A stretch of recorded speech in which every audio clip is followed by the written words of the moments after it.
Hanya orang-orang yang memiliki kehidupan sama seperti Kristus, kalau mereka membawa DNA Kristus. Amin. Kalau mereka membawa satu sifat dasar yang sama seperti yang Kristus miliki. Kenapa banyak orang Kristen hidupnya sulit sekali untuk melakukan kehendak Allah dengan sempurna? Kenapa? Karena mereka tidak membawa DNA atau sifat dasar, benih ilahi, tanda kepemilikan bahwa kita adalah milik Kristus. Kalau kita bawa itu, maka sesungguhnya kita akan bisa hidup sama seperti Kristus pernah hidup. Artinya bisa hidup dan melakukan kehendak Allah dan apa yang berkenan Allah. Saudara dengar, ketika Allah menciptakan manusia, pertama kali itu adalah menciptakan Adam dan Hawa. Dia memberikan kemuliaannya itu kepada Adam dan Hawa. Berupa apa? Gambar dan wujud Allah itu. Dan sesungguhnya itu kemuliaan yang Tuhan berikan bagi manusia. Tidak ada satu makhluk pun di muka bumi ini, bahkan malaikat, yang diciptakan serupa dan segambar dengan Allah, kecuali manusia. Amin. Manusia yang dijadikan itu serupa dan segambar dengan Allah. Artinya bahwa kemuliaan yang Allah punya itu juga dia taruh di dalam diri manusia. Atau ekstrimnya bilang begini, Tuhan menduplikasikan dirinya supaya bisa terlihat di dalam satu makhluk yang namanya manusia. Tuhan menciptakan manusia dengan kehendak bebas. Karena itu dia bebas untuk menentukan, bebas untuk memilih apakah dia mau beri diri untuk dikontrol, diatur oleh Tuhan atau tidak. Kita lihat Ibrani pasal 10 ayat 23. Marilah kita teguh berpegang pada pengakuan tentang pengharapan kita, sebab Ia yang menjanjikannya setia. Apa yang kita harapkan? Dunia sedang mencari kemuliaan. Ada satu kemuliaan yang Tuhan sudah sediakan bagi kita. Bahkan Dia pernah berikan kepada kita, tetapi karena dosa membuat kemuliaan itu hilang dari kita. Karena semua orang telah berbuat dosa dan telah kehilangan kemuliaan Allah. Artinya bahwa kita pernah memiliki yang namanya kemuliaan Allah itu. Dan di dalam kemuliaan itu mencakup yang namanya potensi, ada kreativitas, ada kapasitas, dan ada yang namanya kapabilitas. Amin. Ini komplit di dalam kemuliaan itu.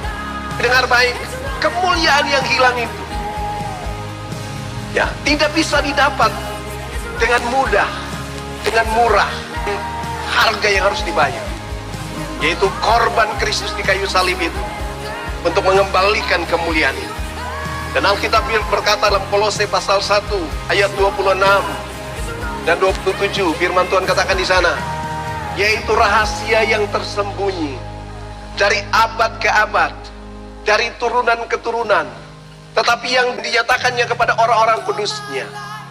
Kepada mereka Allah mau memberitahukan betapa kaya dan mulianya rahasia itu di antara bangsa-bangsa, yaitu Christ in you. Kristus ada di dalammu, Kristus di tengah-tengahmu, Kristus yang adalah pengharapan akan kemuliaan. Apa yang kita harapkan? Makanya Ibrani 10 ayat 23 tadi berkata, marilah kita teguh berpegang pada pengakuan tentang pengharapan kita, sebab Ia yang menjanjikannya setia. Amin. Apa yang Dia janjikan? Dia janjikan Dia akan memberikan, menyingkapkan suatu rahasia yang tersembunyi dari abad ke abad, dari turunan ke turunan, dari generasi ke generasi. Amin. Dan kalau Tuhan sembunyikan itu, maka Dia hanya bisa menyingkapkan kepada orang-orang yang layak untuk menerima. Tidak semua rahasia itu dibukakan kepada semua orang. Itu bukan lagi rahasia. Tapi yang namanya rahasia itu hanya diberikan kepada orang-orang yang mendapat perkenanannya, orang-orang yang mendapat favornya. Amin. Bukan karena kau pandai, bukan karena kau pintar, bukan karena secara akademis kau punya berbagai serentetan gelar di balik jabatanmu, lalu engkau bisa mengerti, mengetahui rahasia-rahasia Allah itu. Tidak. Rahasia itu, misteri itu hanya disingkapkan bagi orang-orang yang mendapat perkenanan Allah. Amin.